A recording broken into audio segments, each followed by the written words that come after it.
All right, so get this. You guys send in some really thought-provoking stuff, and it really makes you think about, how we can change ourselves and the world. Yeah. We're diving into Jon Rasmussen's blog today, and he talks about something pretty profound. Yeah. What happens when the pain you feel for the world kind of overshadows your own personal struggles?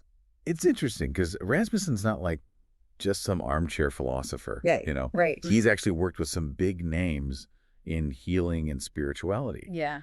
Like people like Dr. Jeannie Everett, Dr. Richard Baldwin, and Dr. Alberto Villacrudo. Wow. So his perspective comes from a place of like deep understanding of these concepts. Yeah, it's like he's speaking from experience, not just like throwing ideas out there, right? Exactly. And the thing that really got me was this idea that we can actually choose to experience this shift in focus. Yeah. This moment of surrender. And it doesn't even have to be because our own lives are like falling apart. You don't have to hit rock bottom to start caring about the world. It's more about,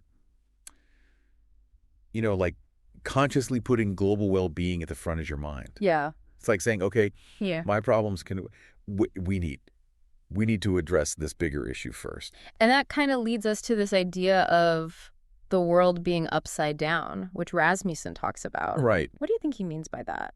I don't think he means like a literal flip, Right. but more this state of disharmony and Yeah. suffering and imbalance that we see all around us. Everywhere. Think about like societal issues and lack of compassion and all those things that just feel off. Yeah. Rasmussen's pointing to that, like things being out of whack. Totally. And when you really start to understand that, grasp, that Rasmussen describes this really intense emotional state where your own personal desires just seem so small Yeah. compared to the need for global healing. It's like this overwhelming feeling that something needs to change. Yes. And it's not about being forced into this state either. Right. He makes it really clear that it's a voluntary surrender. Like you're choosing to put the world's well-being ahead of your own. Interesting. The word surrender might sound passive, Yeah. but he's talking about a very deliberate and powerful choice.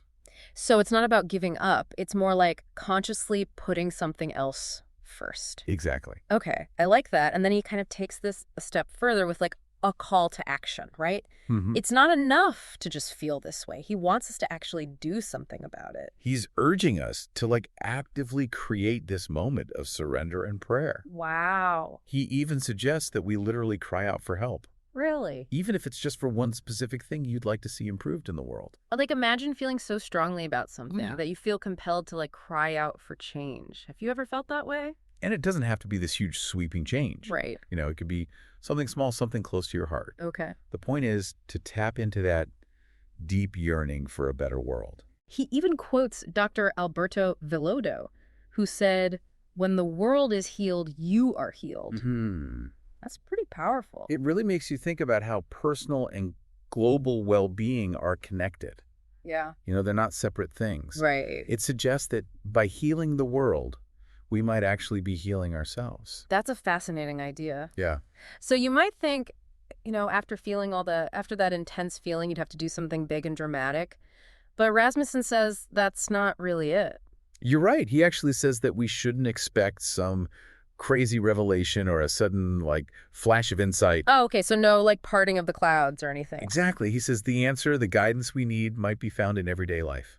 Really? Yeah, like those obvious things we always overlook. Like those little nudges and synchronicities. Yeah, exactly. Like when things just fall into place. Yeah. He wants us to pay attention to the subtle signs and be open to how the universe is communicating with us. I like that. So don't get caught up in searching for the extraordinary that you miss the magic in the ordinary. That's a great way to put it. And it goes back to his emphasis on action. Right. Like if we're always waiting for a sign or permission to act, we might miss the opportunities that are right there. Yeah. So just trust your intuition and take action. Yeah. Even if you don't have all the answers. Yeah. That can be scary though, right? It can be.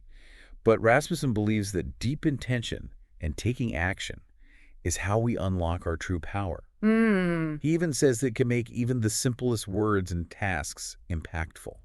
So it's not just about what we do, but the energy behind it. Exactly. It's about living our lives with this yearning for a better world and letting that inform our choices and actions. Yeah. And even how we interact with others. Imagine like baking a cake.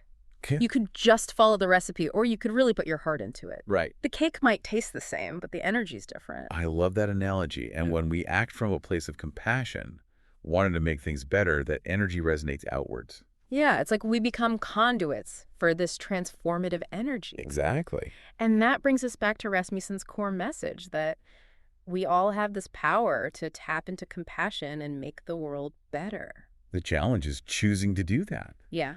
Creating that moment of surrender and turning intention into action. And he leaves us with a big question. Where are we overlooking potential answers or opportunities for positive change? It makes you look at your own life and see where you might be holding back or missing those signs. What about you? Where do you feel that call to action the strongest? For me, it's being more mindful of how my choices impact the environment. Yeah, It's easy to forget the bigger picture, but Rasmussen reminds me that even small changes can make a difference. totally. What about you? I think for me, it's about being more compassionate and understanding when I interact with people. Yeah. It's so easy to judge, but remembering that everyone's going through something can help me be more empathetic. That's beautiful, and it connects to what Rasmussen says about those simple acts having a ripple effect. Right, a pebble in a pond. The ripples go way beyond where it landed. Yeah. Our actions can be like that, creating a wave of change beyond ourselves. That leads us to the final question Rasmussen asks. Okay.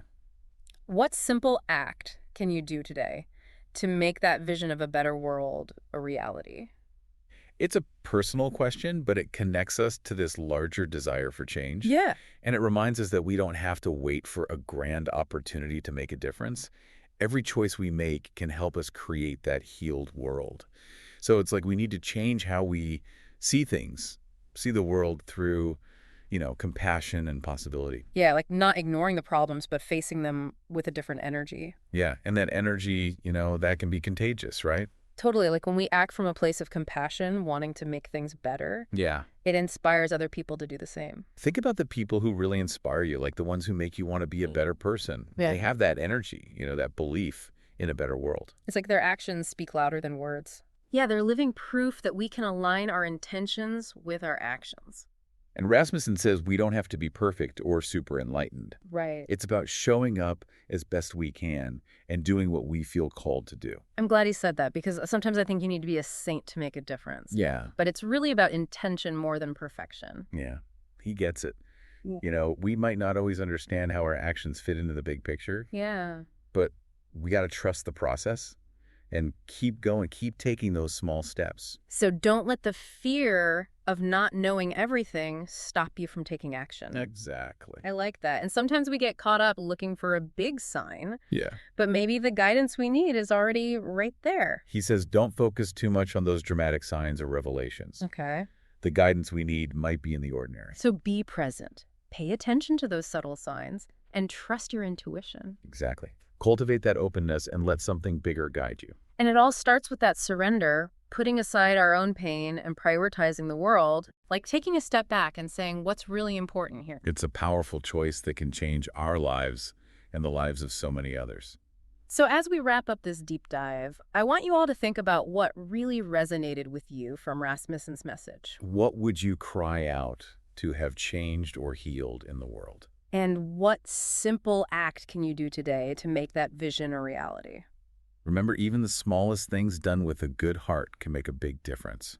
Thanks for joining us on this deep dive into Jon Rasmussen's work. Yeah. We hope this sparked some new ideas and inspired you to create positive change. Until next time, may you find the peace, purpose, and courage to act on your intentions.